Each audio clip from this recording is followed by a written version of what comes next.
Well, good afternoon, and thank you for listening in to this talk on Attacking Scotland, 5 Centuries of Maps by Our Enemies. For those of you who don't know me, I'm Map Curator at the National Library of Scotland, where I've worked since 1994.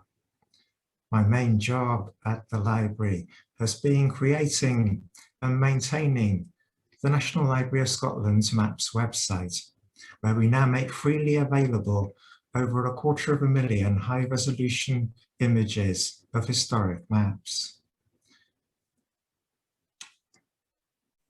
And as usual, we'll be taking questions at the end, but do feel free to type any questions that crop up as we go along into the chat. Well, as you might expect me to say, there are a few documentary sources as immediate, captivating and rich as maps in providing insights into history.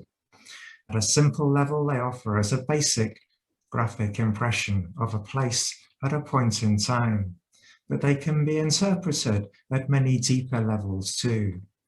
Once we question who made the map, what their purpose was, what they included and excluded, and who they produced the map for, the map can come alive, often revealing far more than their makers intended.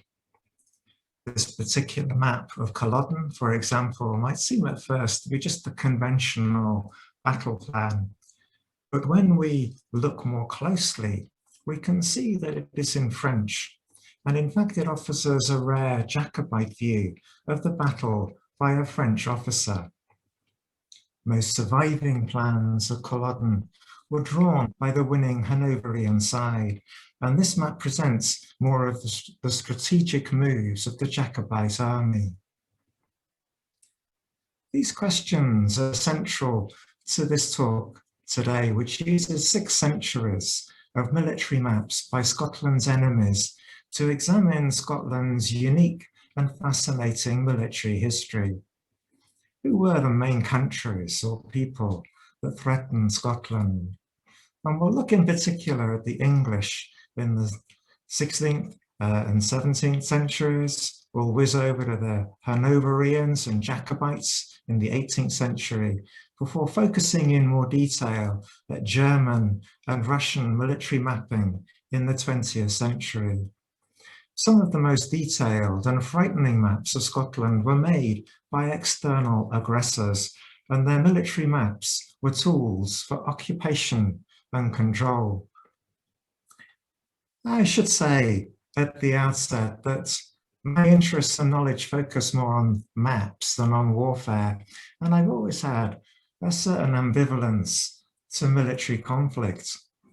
Warfare can seem quite remote and even picturesque on this particular map, commemorating the French fleet attempting the unsuccessful landing of the Old Pretender, James Francis Edward Stuart and the Fourth in March 1708.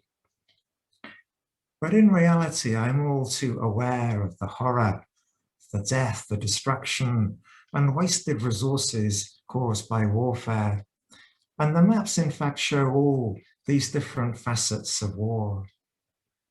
If I happen to be traveling out of Edinburgh to the Lammermuirs, as illustrated in this map of the Battle of Pinkie from 1547, and I suddenly saw 18,000 heavily armed men bearing down on me, then like some of the Scots at the battle, I'd be turning around as fast as possible and legging it back home. So let's start right from the beginning with some of the earliest surviving military mapping of Scotland. And we start with this map by John Harding. Who was John Harding? He was brought up in the household of Henry Percy, Earl of Northumberland, and he fought with Percy in various battles. Now, John Harding really was an impressive conman, and he subsequently delivered to the English king what he claimed was a series of Scottish royal documents that purported to acknowledge English overlordship of Scotland. Harding said that he'd received these documents from Scotland, But it has become clear to later historians that the majority were in fact entirely forged by Harding himself. Harding claimed that he was to report on the route the English army might take into Scotland and the towns on the east coast from which a fleet might supply the army with provisions and artillery. And the route ran really from Berwick up to Dunbar, and then to Edinburgh and Stirling.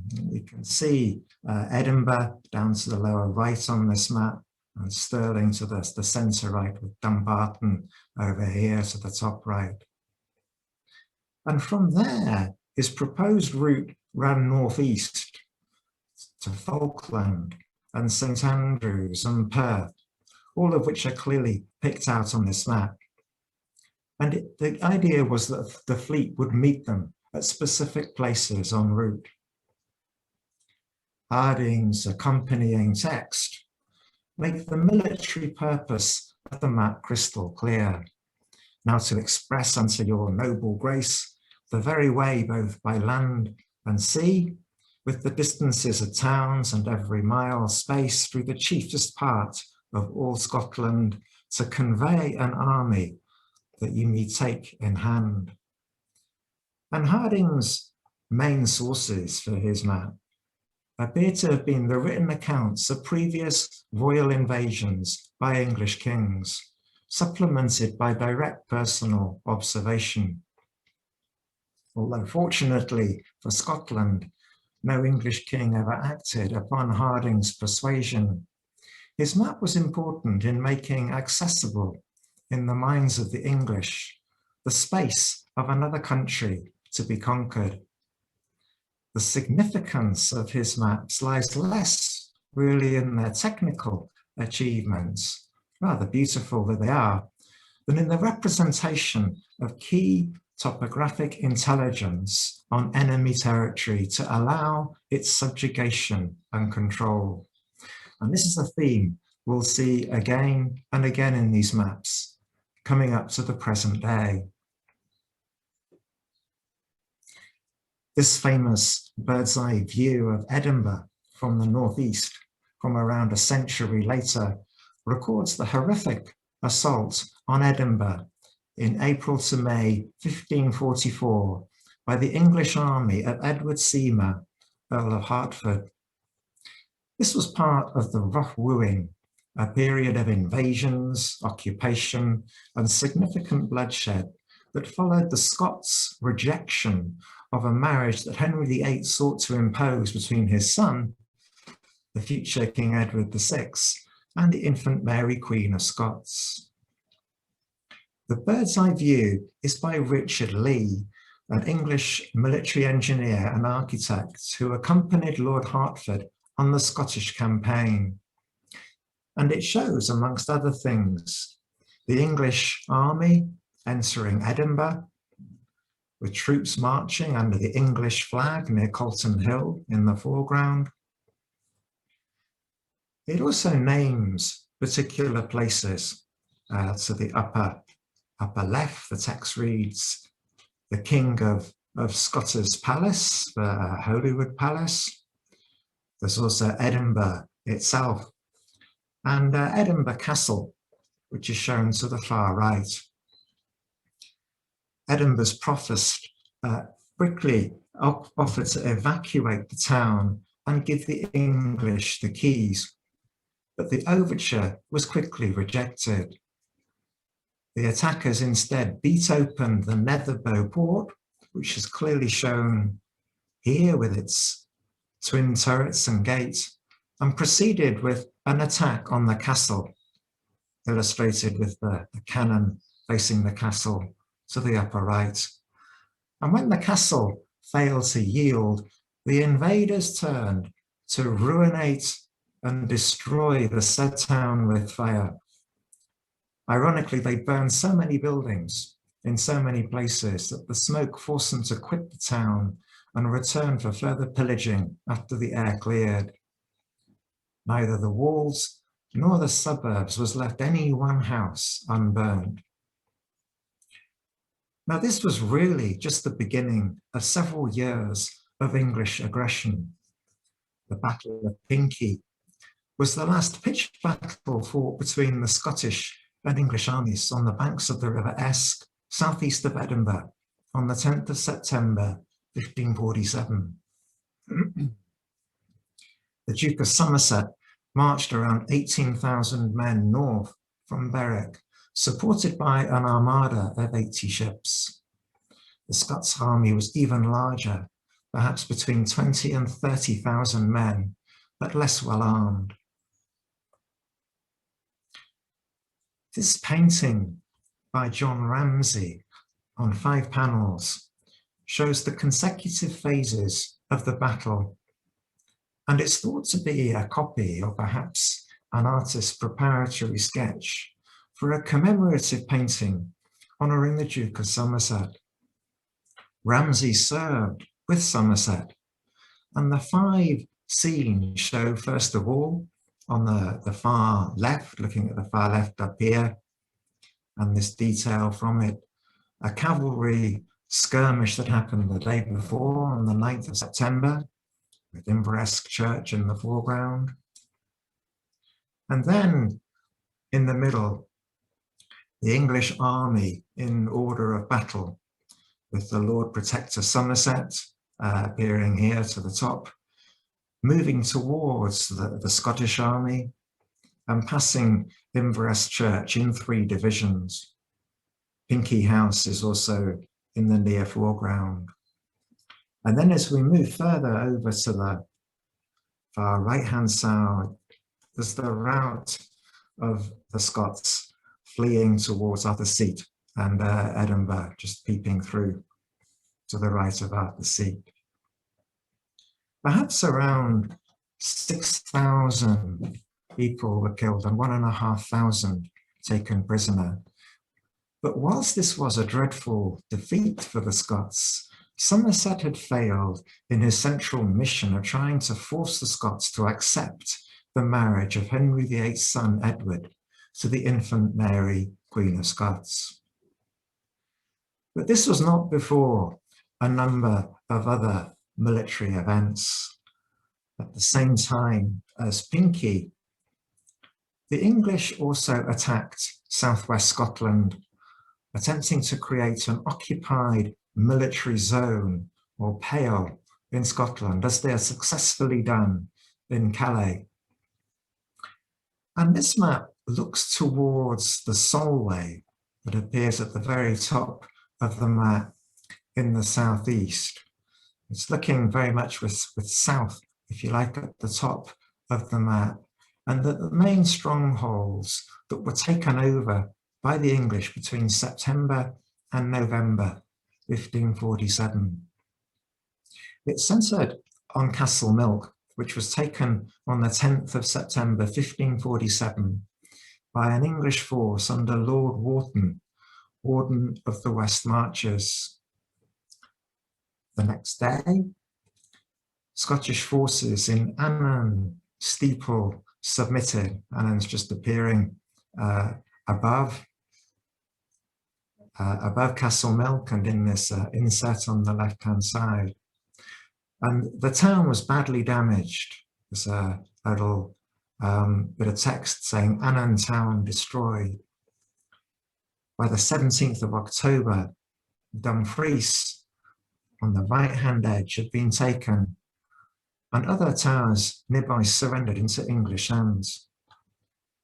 Even though the English occupation in practice turned out to be relatively short-lived, the map is a valuable record of the specific sites occupied by the English, from Carlisle, appearing here in the top left, and Langham in the lower left, across into Annandale and Dumfriesshire.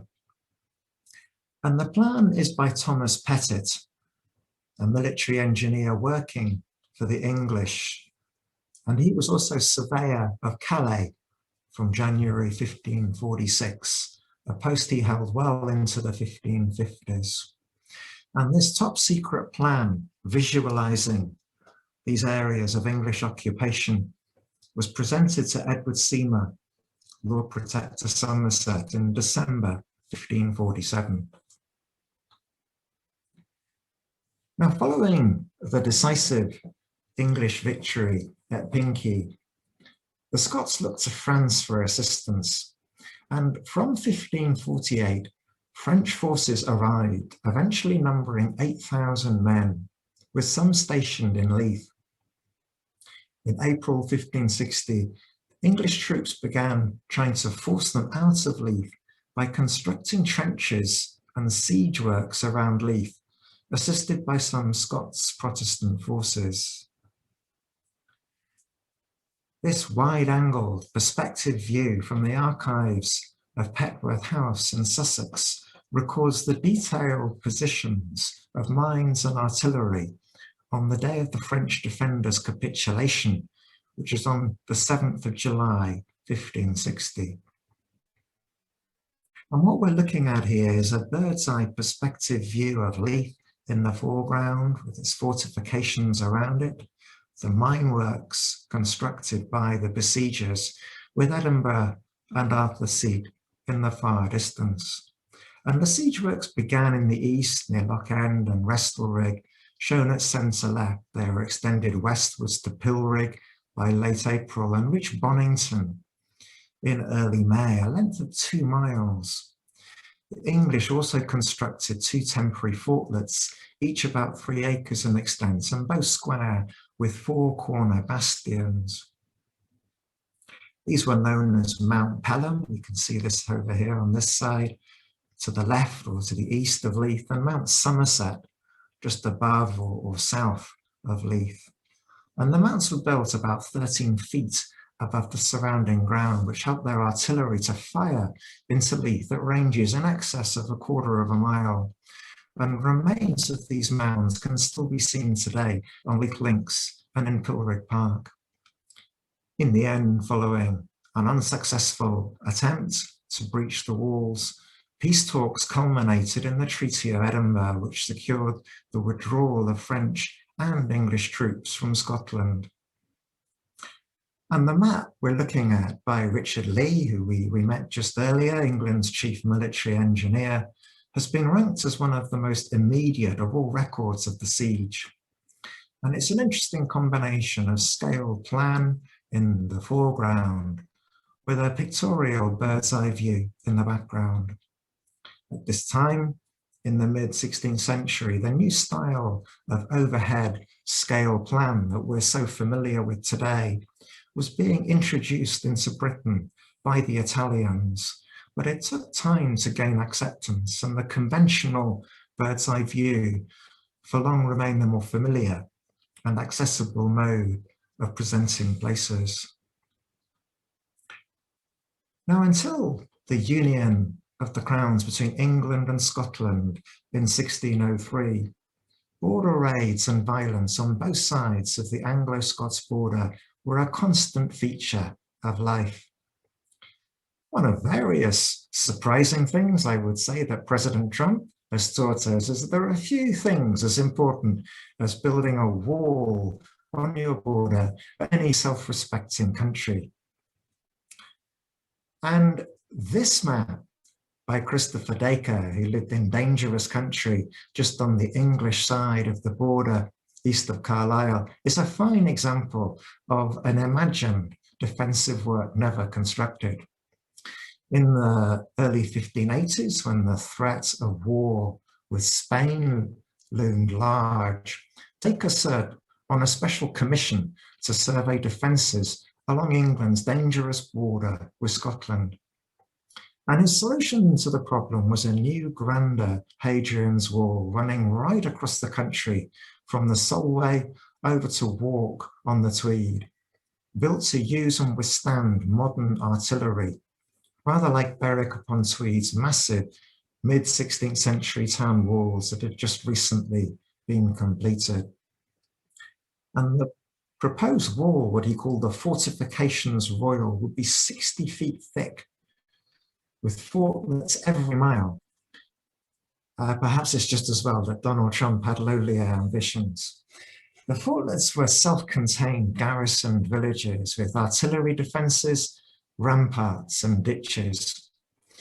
And Dacre is presumed to have sent this magnificent, if completely impractical, proposal to Elizabeth I in the early 1580s as a way of making England completely secure along her perilous northern frontier. Nothing came of the proposal, much to Dacre's bitter disappointment. Perhaps the enormous costs of such a scheme were a mild deterrent too. Few people also at the time could have imagined that within only 30 years, the conflict on the Anglo-Scots border would be largely over without any need for a war at all. We fast forward now into the 18th century, where the threat and reality of the Jacobites rebelling resulted in a massive new fortification program across Scotland, which itself required new maps. The earliest town plans of places like Fort William, Inverness, Perth, and Stirling, shown here, for example, were made by military engineers. And the first comprehensive systematic survey of all of mainland Scotland in the mid-18th century was a military one under the superintendence of William Roy. However, whilst this whole subject is a fascinating one in its own right, and perhaps worthy of another talk, it's far less obviously a case of Scottish enemies waging war on Scotland. Following the Acts of Union in 1707, the British Board of Ordnance assumed responsibility for Scottish defences. Many Scots joined the British Army, and the conflict between the Hanoverians and Jacobites did not have neat national borders. And just for this reason only, they don't form the main focus of my talk today. But we'll look briefly at one further map from this time period before we move on, as it's a classic military map which provides an excellent insight into those trying to attack Scotland. For many of the Hanoverian forces, there were clear parallels between their work to subdue the Jacobites and that of the Roman conquests nearly 2 millennia earlier. And this map of Scotland was by Clement Lempriere, an engineer with the Board of Ordnance. And his military map of 1731 shows the Highland clans very much as hostile forces. If we zoom in to a detail of these, I hope you'll be able to see that around the major clan heartlands are the numbers of men that can be raised in those areas. And these numbers were tabulated in an accompanying table. And the table on the left-hand side shows the numbers of men who were loyal to the crown, the Hanoverians, numbering only 8,500 men. On the right-hand side are all the Jacobite clans, numbering 13,500 or so. And this clearly, in both the table and the map, was intended to give a very alarming message for the Board of Ordnance back in London, that they were clearly outnumbered in Scotland. The map presents very much a graphic depiction of George Wade's 1724 report on the Highlands. Interestingly enough, the map also shows the borders and the central belt of Scotland, including Roman roads. You can see a Roman way down here, and also the Antonine Wall, which appears as Graham's Dyke zigzagging across.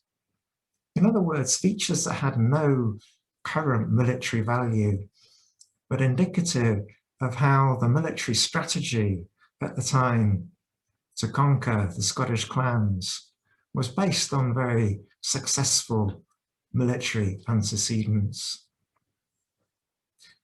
We move on, and in the early 18th century, when Napoleonic France made preparations for an invasion of Great Britain. The best available charts were hastily gathered by the French Navy, or Dépôt Général de la Marine.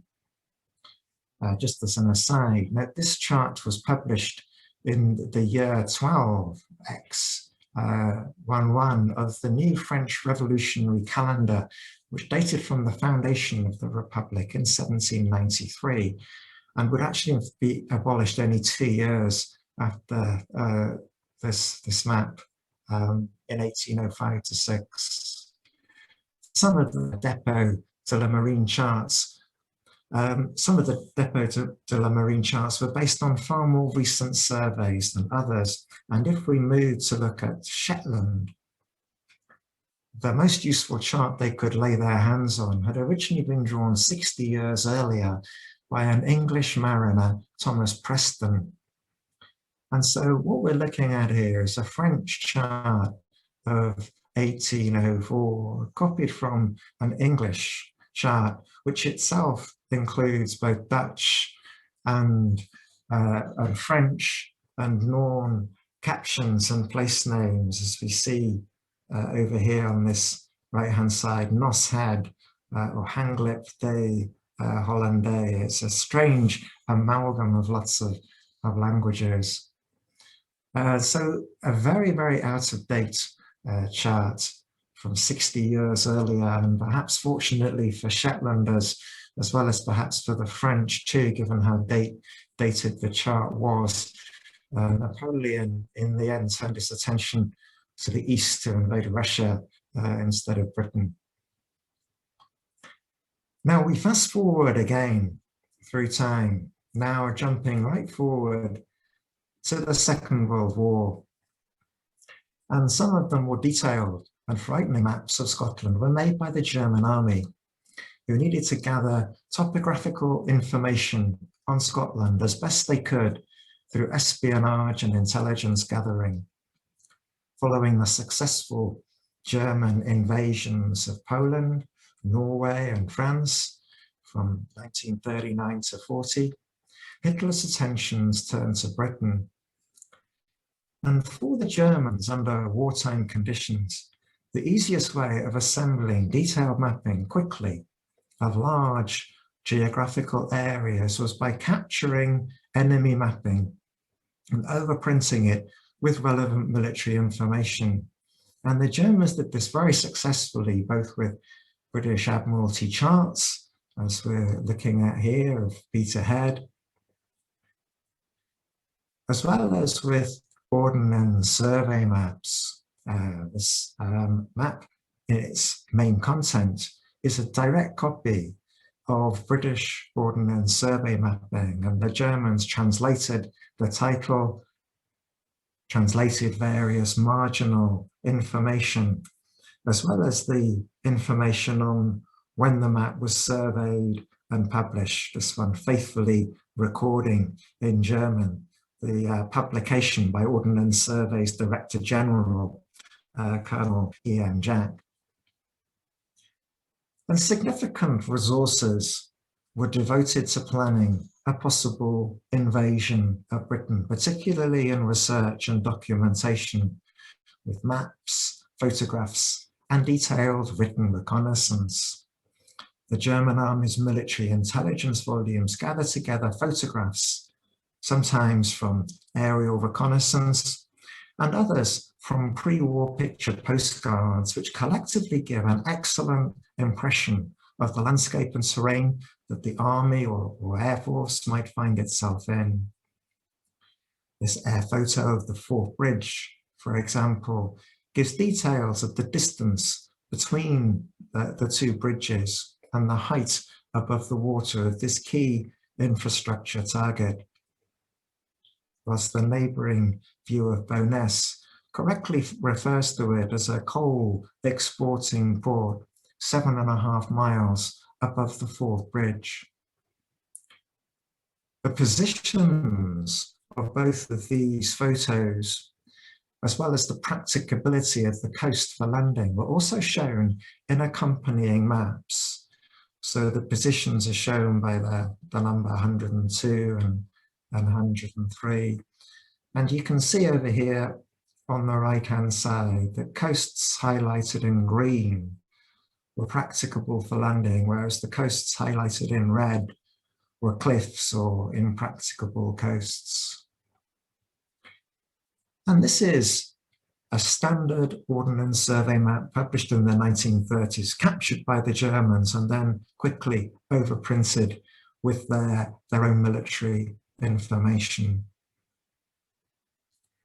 This book also contained a useful map showing land cover or terrain, and this classified land characteristics showing the suitability for different types of army vehicles, aircraft landings, and building materials.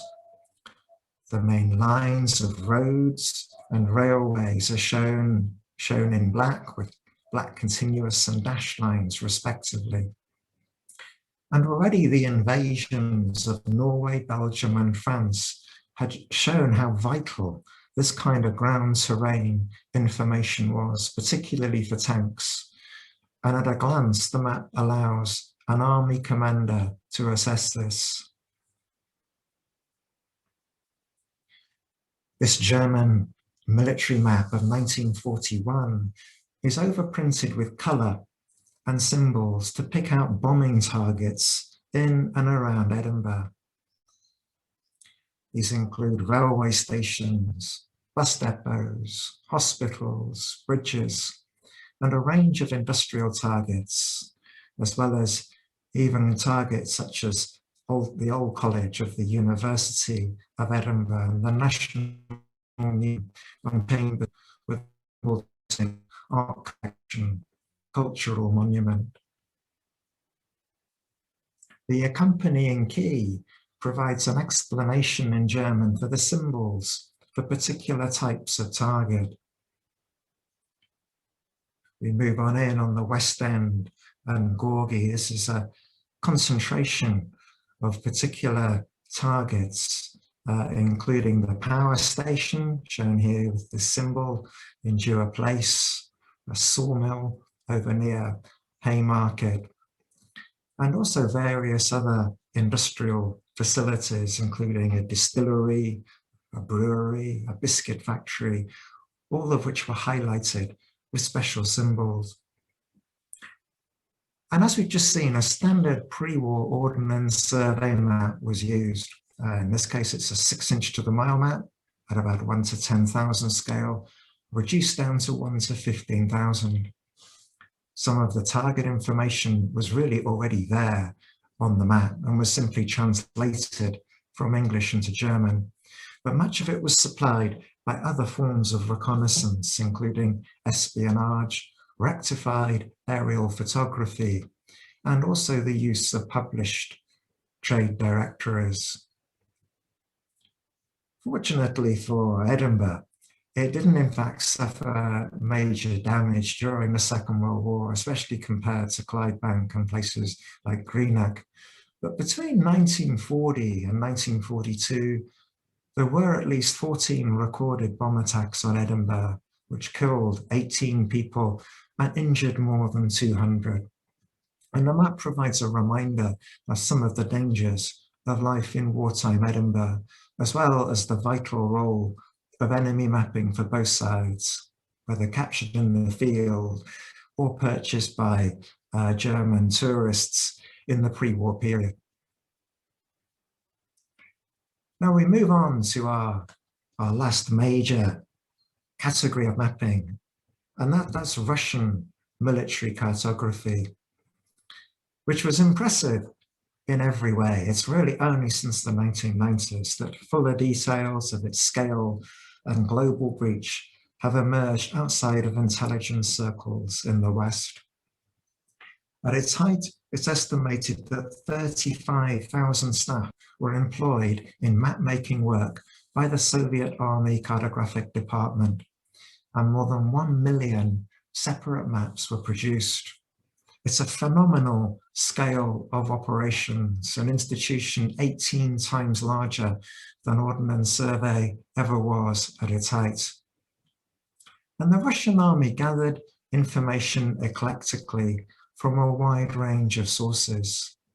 Standard published maps by the British Ordnance Survey and commercial publishers such as Bartholomew were often primary sources, even though in some cases they were many years old and inconsistent. This detail of the Moray Firth highlights the significance of the terrain itself, including rivers, lochs, and major areas of woodland. But the map also picks out communications, particularly by road and rail. This map also shows the large number of military installations in this area, including Fort George, which appears over on this side, and 6 military airfields. Civilian airfields had a grey aeroplane symbol, the military ones picked out here in black. Now, everything about these Russian military maps has a military purpose. For the smaller scale maps at 1:1 million shown here, they use the Gauss-Kruger projection, and this allows angles to be preserved and bearings to be taken from the map, which is of great value for artillery and rocket fire, even though it means that the central meridians of the grid aren't parallel to one another. And this is why the map appears to taper to the north with a curved lower margin. Smaller scale Russian military maps were also useful for general terrain evaluation and allowing a strategic overview of wide areas. But even at a small scale, as shown here, the 2 major military naval bases of Faslane over here on this side and Rosyth are shown with a kind of molehill symbol with 2 spikes on top, and distinguished from the boat symbol, which is used for other harbours, including Dundee, Arbroath and Montrose, and shown on this inset, which use the boat symbol for civilian seaports. Another interesting feature is the roads, which reference a European road classification with E numbers. So E120 for the A9 south of Dromochdale, and E32 for the M90 south of Perth. And this derived from an official European source, but was in fact never implemented on the ground or in any British road atlases. So it's just as well they never tried to navigate using these particular numbers. If the Russian army wanted to mount an attack on Oman in the 1980s, this is the kind of map that they would have had with them. And again, a lot of the styles and details we've seen before, but the hydrographic information is quite puzzling, as although the positions of lighthouses, for example, at the southwestern tip of Lismore, are clearly shown with a star symbol, and major rocks, for example, these could all be found on published Admiralty charts. Many of the depths on some of these submarine contours are not on any published map at all. And when we look at the more detailed Russian maps of Scottish cities, for example, Edinburgh, as shown here, what's most striking is the large quantity of information not available on commercially available maps, and which therefore must have been obtained via direct espionage or from unwitting informants on the ground. For example, if we look in detail, here at Edinburgh, contours are at 2.5 metre or 5 metre intervals, more regular than Ordnance Survey maps, with spot heights along streets shown to tenths of a metre.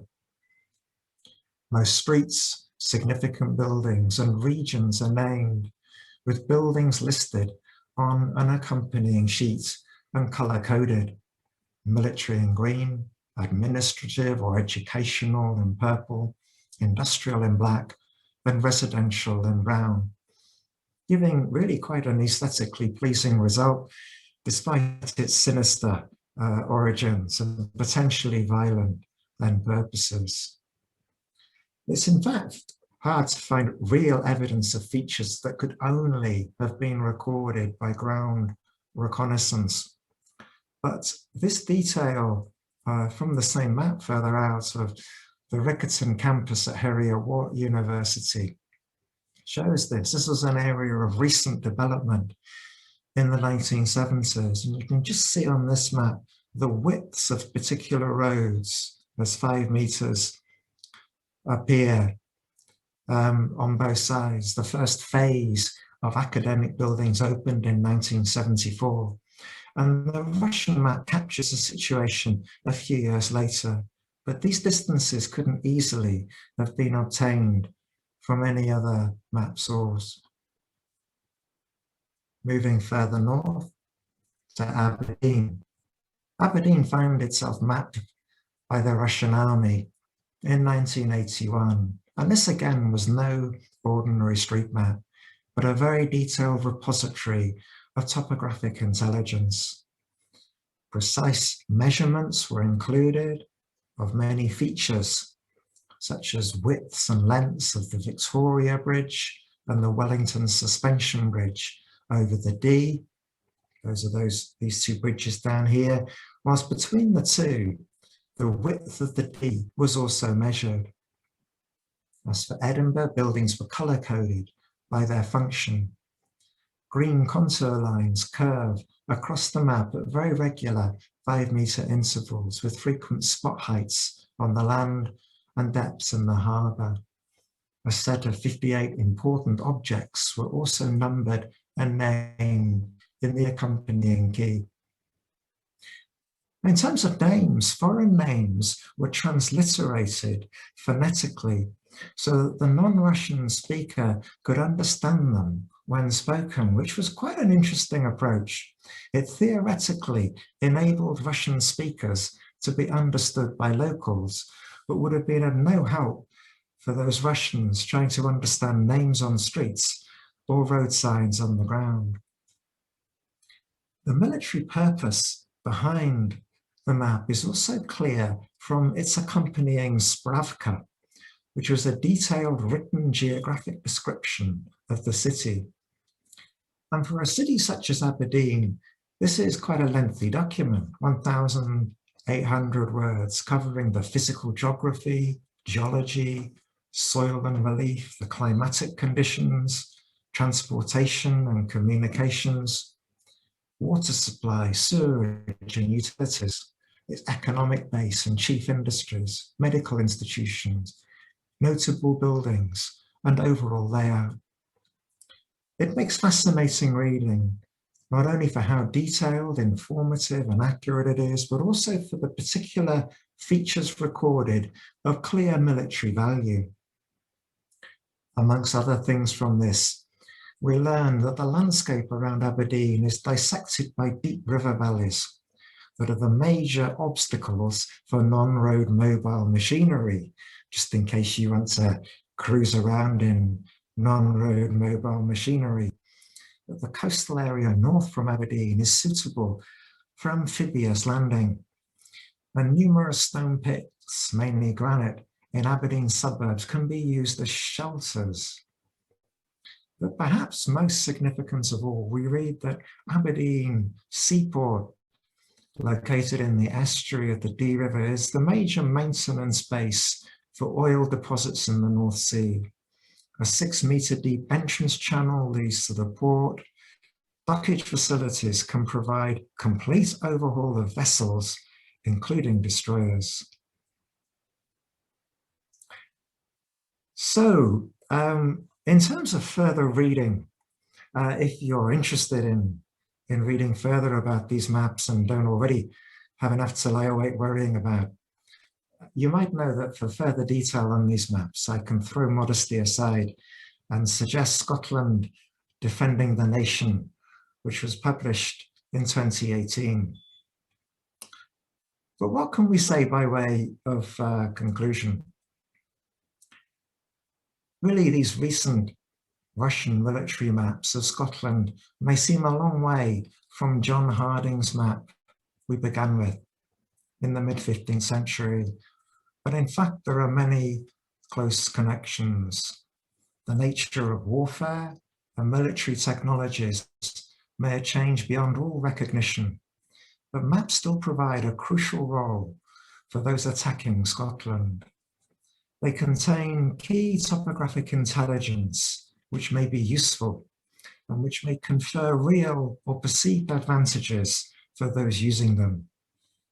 As we've seen, all these maps have a real power to promote particular causes, groups, states, or nations. They encourage their users to think and act about the world presented before them in different ways. Their moral ambiguity, as true in the 15th century as in the 20th, allows them to be used to promote warfare, attack, or control of another country. Collectively, as warfare has flared up and down over the centuries, maps have been an essential tool for both sides. And we may say whatever the future holds for Scotland, and whichever military technologies prevail, we can be sure that maps will continue to play an essential role. So, thank you very much for listening